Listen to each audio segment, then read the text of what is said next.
So I take you again to the Digital Storytelling Cookbook to explore some of the steps involved in the process of creating a digital story.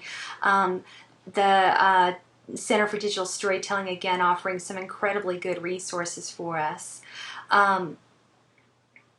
They suggest that storytelling can function across 7 steps, and they have some wonderful suggestions for helping us enable that to happen. They suggest that the very first thing is that we have to own our insights. That, you know, when they ask they start with, what's the story that you want to tell? They may say, well, I want to talk about the time my mother was so enamored with ironing and then finally gave up on it. They don't allow them to stop there. They ask them, okay, what does that story mean? What do you think that story means? Okay, so for example, it's about my mom, my vacation, my first real job, but what's it really about? That the storyteller is the person who's lived the story, and what's in between the lines. The story's about my toaster, but it's really about losing my mom to cancer when I was 5. But it's really about the experience that what that taught me, that I'm given chances to learn to trust again over and over. If we go back to the to the storytelling example, this one. The story is about the poly photo that was taken of my mother, but it's not really just about that, is it? It's about much more than that. So there's the first step, is what are my insights? What's the story I want to tell, but what's it really mean? And let's see. And, you know, what if the story you're trying to tell isn't really yours? What if it's not anything, my job, my mom, or my vacation, but instead it's ours together, our divorce, their community center, the after-school program? What then?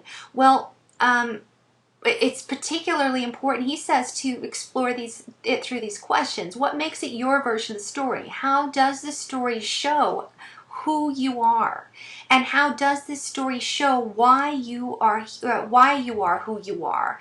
I love this, Esperanza's journey of how she found and clarified the story she wanted and needed to tell.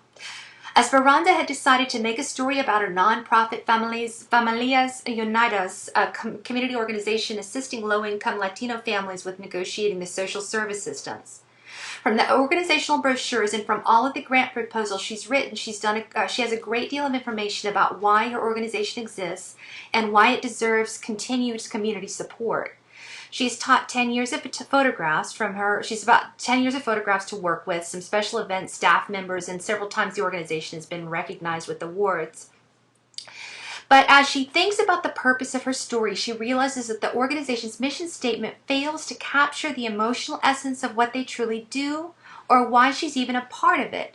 If the digital story is going to be presented to the supporters of the Christmas fundraiser, then to be placed on the website, it needs to move people and not just present a list of activities, goals, and objectives. That's a lot of us want to tell the story of an organization that's somehow been meaningful to us, a sorority or in this case, a nonprofit organization, but it's really not the way to go to just sort of give the general details of it as an information. We have to somehow touch them, and that's something that we can do. So what she decided to do was create a portrait of the Sanchez family, one of the families that the organization that she worked for has worked with. And she goes to meet them. They express interest, but they talk about the role of that organization in their lives. And she realizes that their story not only touches on one of the 6 programs that their organization, or it only touches on the one. She realizes she needs several families to capture a broad enough view of the organization. So much work, she says, I'll never get it done. She's the director of the program, and as it is, she barely has enough time to do the project. So that night, she met with her partner, and Esperanza, who's always getting overwhelmed, and she says, this is how it feels like you're starting a whole thing, like fresh out of college. We were just so full of ideas.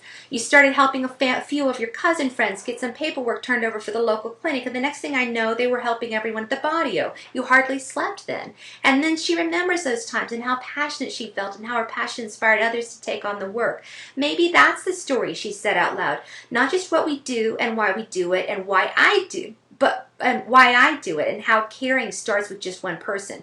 So she calls her cousin and finds out if she's willing to tell the